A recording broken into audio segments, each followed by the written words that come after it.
இந்த வீடியோல what a friend we have in Jesus அப்படிங்கிற பாட்டை பியானோ ஸ்டைலில் கொஞ்சம் அட்வான்ஸ் மெத்தடில் இதுவரை சொல்லித்தராத ஒரு புதிய மெத்தடில் சொல்லித்தர போகிறேன். இந்த பாட்டை எஃப் ஸ்கேலில் தான் நம்ம ப்ராக்டிஸ் பண்ண போகிறோம். எஃப் ஸ்கேலில் நான் ஏற்கனவே பியானோவில் ஒரு டியூட்டோரியல் பண்ணியிருக்கேன். எல்லாமே சுவை எனக்கு எல்லாமே சுவை அப்படிங்கிற பாட்டு. அதில் எல்லாமே ஒவ்வொரு நோட்டோட மேப்பிங் பேஸ் நோட் எல்லாமே சொல்லி தந்திருப்பேன். அதனால் அந்த வீடியோ பார்த்துட்டு இந்த வீடியோ வாட்ச் பண்ணுங்கள். எந்த ஒரு பாட்டு நம்ம ப்ராக்டிஸ் பண்ணாலும் அதுக்கு ஃபஸ்ட்டு லேர்ன் பண்ண வேண்டியது அந்த பாட்டோட மெலடி. மெலடினா என்னென்னா இந்த மாதிரி போகும். இதுதான் அந்த பாட்டோட மெலடி. ஃபஸ்ட்டு இந்த பாட்டோட மெலடியை நல்லா லேர்ன் பண்ணணும். அது எப்படி லேர்ன் பண்ணுறதுன்னா வீடியோ டிஸ்கிரிப்ஷனில் ஒரு லிங்க் கொடுத்துருப்பேன். அந்த லிங்கை நீங்கள் கிளிக் பண்ணிங்கன்னா ஒவ்வொரு லெட்டர்ஸ் இப்போ வாட் அந்த ஒவ்வொரு லெட்டர்ஸுக்கு மேலேயும் ஒவ்வொரு ஆல்ஃபபெட்ஸ் கொடுத்துருப்பேன். அதை கரெக்டாக அந்தந்த பொசிஷனில் நீங்கள் ப்ளே பண்ணணும். அந்த பாட்டுக்கு வாட்னா சியில் ஸ்டார்ட் பண்ணணும். அப்படியே அந்த பாட்டு மொத்தத்தையும் என்னென்ன கீ இருக்கோ அப்படியே லேர்ன் பண்ணணும். டிரான்ஸ்போஸில் 10 கிளிக் பண்ணிக்கோங்க. ஏன்னா அதுதான் எஃப் மேஜர் ஸ்கேலோட மெலடி நோட். இப்போ நான் அந்த பாட்டை ஸ்லோவாக ஒரு தடவை ப்ளே பண்ண போகிறேன். நீங்கள் வீடியோ பார்த்து லேர்ன் பண்ணுறதா இருந்தால் இப்படியே கூட லேர்ன் பண்ணிக்கலாம்.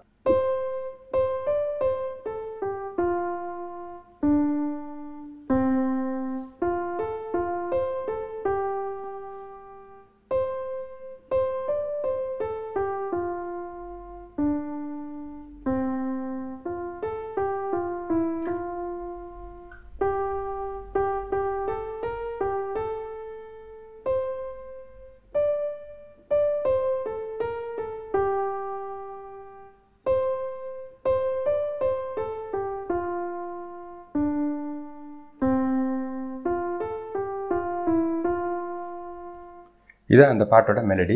இதை லேர்ன் பண்ண பிறகு இதோட பேஸ் நோட். ஏற்கனவே ஒவ்வொரு கீயோட மேப்பிங் பேஸ் நோட் எல்லாமே முன்னாடி நான் எக்ஸ்பிளைன் பண்ணியிருக்கிறேன். இப்போ இந்த பாட்டை பேஸோட ப்ளே பண்ணணுமா இருந்தால் இது 4 பீட் சாங். அப்போ 1 2 3 4 1 2 3 4 1 2 3 4 1 2 3 4 3 பேஸ்னால் இதில் வரும். இப்போ இந்த மெலடியும் பேஸையும் அப்படியே ப்ளே பண்ணுறேன். எப்படி சவுண்ட் ஆகும்னு பாருங்கள்.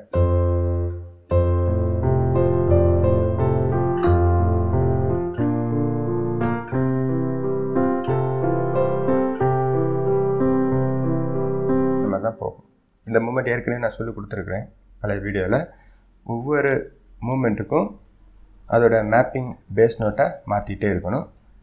எல்லா நோட்டுக்கும் கிடையாது, எந்தெந்த இடத்துல நிற்கிதோ அந்தந்த டைமில். இப்போ what a friend we have in Jesus இந்த இடத்துல கொஞ்ச நேரம் நிற்கிது. அப்போ இந்த இடத்துல தான் நீங்கள் மாற்றணும். அது வேற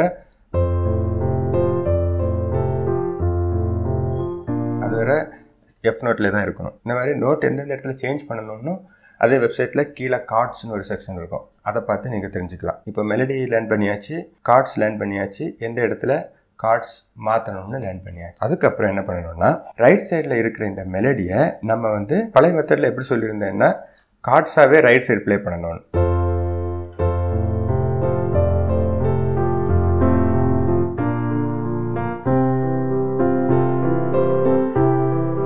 இந்த மாதிரி நான் முன்னாடி சொல்லி கொடுத்துருக்கேன். இந்த வீடியோவில் கொஞ்சம் வித்தியாசமாக சொல்லி தர போகிறேன். அது என்னென்னா இப்போ வாட் a friend இதே மாதிரி கார்டை ப்ளே பண்ணாமல், ஏன்னா இது கார்ட்லேயே அப்படியே நிற்கிது. அப்போ இங்கே லெஃப்ட் சைடு நம்ம இந்த கார்டை பிரேக் பண்ணி ப்ளே பண்ணுற மாதிரி ரைட் சைட்லேயும் இந்த கார்டு ப்ளே பண்ணாமல் அதையும் பிரேக் பண்ணுறோம். அப்படி பிரேக் பண்ண போகிறோம். அது எப்படின்னா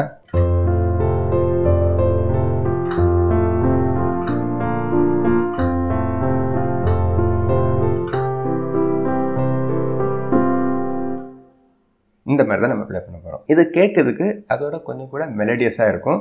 ஒரு கண்டினியூஸ் ஃப்ளோவாக அந்த பாட்டு போன மாதிரி இருக்கும். இது எப்படி பண்ணணும்னா ஃபஸ்ட்டு இதுக்கு ஒரு ப்ராக்டிஸ் ரூட்டீன் நான் சொல்லித்தரேன். எஃப் மேஜர் ஸ்கேலுக்கு சரிகமா பதனிசா நீங்கள் வாசிக்கிற மாதிரி இருந்தால் இதுதான் do re mi fa sol la ti do progression. இதே ப்ரோக்ரஷனில் தான் எஃப்போட பாட்டு, எஃப் மேஜரில் உள்ள எல்லா பாட்டுமே இந்த ப்ரோக்ரஷனில் வரும். அப்போது இந்த ப்ரோக்ரஷனை பிரேக் பண்ணி ரைட் சைடு நம்ம ஃபஸ்ட்டு ப்ராக்டிஸ் பண்ணணும். அது எப்படின்னா எஃப் மேஜர் கார்டு இது இதையே நம்ம பிரேக் பண்ணி 1 2 3 4 இங்கே பண்ண அதே ப்ராசஸாக தான் நம்ம இங்கே பண்ண போகிறோம். ஆனால் இங்கே எஃப்ஏசி இந்த 3 மட்டும்தான் நம்ம ஆர்பேஜியில் ப்ளே பண்ணுவோம். 1 2 3 4 1 2 3 4 1 2 3 4 அவ்வளோதான் 3 கார்டு. ஆனால் இங்கே ஒவ்வொரு இண்டிவிஜுவல் மெலடி நோட்ஸுக்கும் நம்ம அந்த கார்டை பிரேக் பண்ணணும். இப்போ எஃப்க்கு வந்து 1, அடுத்து இதுக்கு வந்து சி. முன்னாடி நம்ம கார்டை ப்ளே பண்ண சொல்லியிருப்போம் 1 2 3. இதில் நம்ம எப்படி பண்ணணும்னா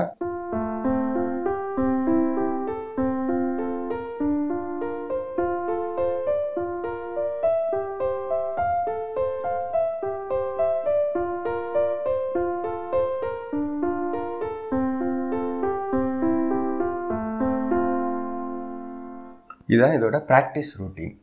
இதை வந்து கண்டினியூஸாக ப்ராக்டிஸ் பண்ணிகிட்டே இருக்கணும். இதை ப்ராக்டிஸ் பண்ணி நல்ல தரவான பிறகு இந்த மெலடியை அப்படியே அந்த பாட்டுக்கு நீங்கள் மேப் பண்ணிட்டீங்கன்னா இந்த பாட்டை சூப்பராக ப்ளே பண்ணிடலாம். இப்போ what a friend you have இந்த இடத்துல தொடங்குது.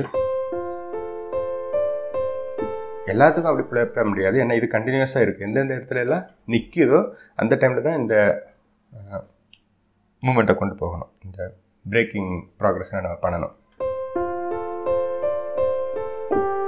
ஜி இந்த இடத்துல தான் நமக்கு நிற்கு ஜீசஸ். அப்போ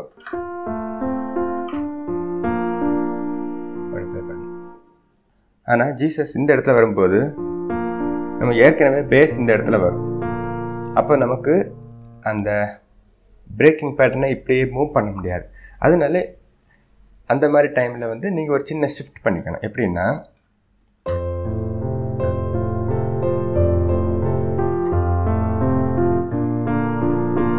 அதாவது இங்கே ப்ளே பண்ணுற பேரில் 1 2 3 4 வலது பக்கம் போயிடணும். இந்த மாதிரி டைமில் மட்டும். இப்போ இடது கை வந்து ரொம்ப நெருங்கி இல்லை, சஃபிஷியன்ட் டிஸ்டன்ஸ் இருக்குங்கிறப்போ நீங்கள் ஃபுல்லாக 1 2 3 4 இப்படி ரவுண்டாக வரலாம். ஆனால் நெருங்கி இருக்கும்போது உங்களுக்கு லெஃப்ட் சைடு ப்ளே பண்ண முடியாத பட்சத்தில் 3 அதே கார்டை நம்ம இங்கே ப்ளே பண்ணுறதுக்கு மேலே இங்கே ப்ளே பண்ணுறோம். அவ்வளோதான். இந்த மாதிரி சின்ன சின்ன சேஞ்சஸ் நீங்கள் கொண்டு வந்துக்கணும் உங்களுக்கு பாட்டுக்கு ஏற்றவாறு. இப்போ நான் என்ன பண்ண போகிறேன்னா ஃபஸ்ட்டு இதே பாட்டை 2 தடவை ப்ளே பண்ண போகிறேன். 2 தடவைன்னா first stanza second stanza 2 stanza. First ஸ்டான்ஸாவை நம்ம பழைய மெத்தடில் ப்ளே பண்ண போகிறேன். செகண்ட் ஸ்டான்ஸாவை புதிய மெத்தடில். அப்போ அந்த 2 ஸ்டைலுக்குள்ள வித்தியாசம் உங்களுக்கு தெரியும்.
இவ்வளோதான். அடுத்த வீடியோவில் பார்க்கலாம்.